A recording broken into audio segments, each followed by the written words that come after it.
اهلا معاكم سارة. في فيديو النهاردة هنعمل بار الطاقة الصحي بدون سكر بدون زيت، حالة صحي ينفع جدا في الدايت وبأربع مكونات فقط. بروتين عالي مغذي ومفيد. يلا نبدأ نشوف ازاي هنعمل وصفة النهاردة. وعشان نعمل وصفة النهاردة هنحتاج تلت كوباية من زبدة الفول السوداني، وعملتها معاكم قبل كده في فيديو سابق تقدروا ترجعوا له على القناة. نص كوباية من الكاكاو الخام، ويفضل نوعه هنا يكون حلو عشان هيفرق جدا في الوصفة. كوباية من المكسرات سواء نوع واحد او مشكلة او سوداني حتى. كوباية من التمر طري.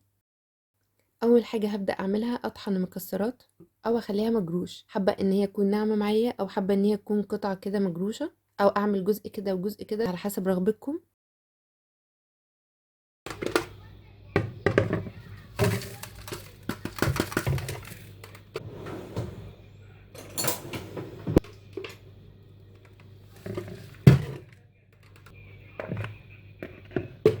في نفس الخلاط هضيف التمر وابدأ ان انا اطحنه او اطحنه كمان في الكبة.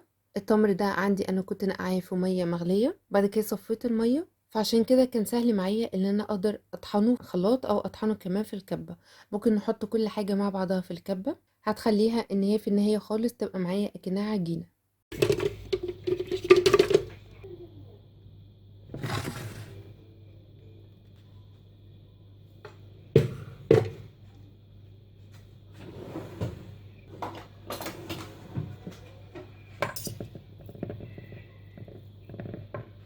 هضيف الكاكاو، هضيف زبدة الفول السوداني وانا عاملاها هنا مجروشة برضو، مش حابة ان هي تكون ناعمة قوي، زي ما اتفقنا يرجع على حسب ذوقكم.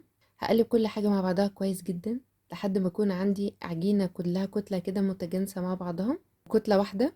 ولو اول مرة هتعملوها كمية الكاكاو ممكن تفرق معاكم من كمية لكمية، من نوع التمر وكمية كمان التمر هتفرق معاكم في كمية الكاكاو اللي هتضيفوها. هقول لكم على الطريقه الاحسن والافضل انكم تعملوا بيها الوصفه دي. وممكن كمان ما تكونوش صفيتوا التمر كويس، فعشان تكونوا في السليم ضيفوا التمر الاول، خلوه يطحن كويس جدا، وبعد كده تضيفوا معاه المكسرات وتطحنوه كويس جدا برضو، وتضيفوا الكاكاو بالتدريج لحد ما توصلوا العجينه اقدر ان انا افردها بكل سهوله، تكون طريه مش جافه.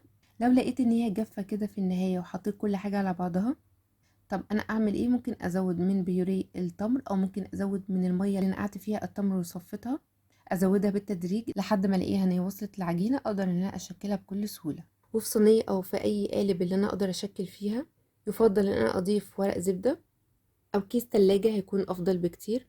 وابدا ان انا افردها بالسمك اللي انا حباه. وعشان ادلعها شويه، خطوه اختياريه لو انتوا مش حابين تعملوها تقدروا تقفوا لحد هنا، هسيح شوكولاته دارك وافردها على الوش، وقبل ما تجمد وتمسك نفسها هسيح زبدة فول سوداني، وابدأ كده اعمل اشكال رخامية كده على الوش، تعمل لي بس شكل كده مختلف شوية.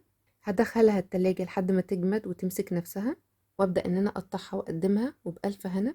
طبعا دي مش هناكلها كل يوم، هتبقى كيوم ترفيهي شوية كده وانا رايحة الجيم وما عنديش حاجة اكلها قبل الجيم تديني طاقة، او مرة بس في الاسبوع مع كوباية قهوة بدون اي سكر بدون لبن زي ما انا عاملاها هنا من غير شاي بلبن، هتكون حلوة جدا، تجديد وتغيير. بألف هنا، جربوها هتعجبكم ان شاء الله. قابلكم بإذن الله في فيديوهات وصفات مختلفة، وسلام عليكم.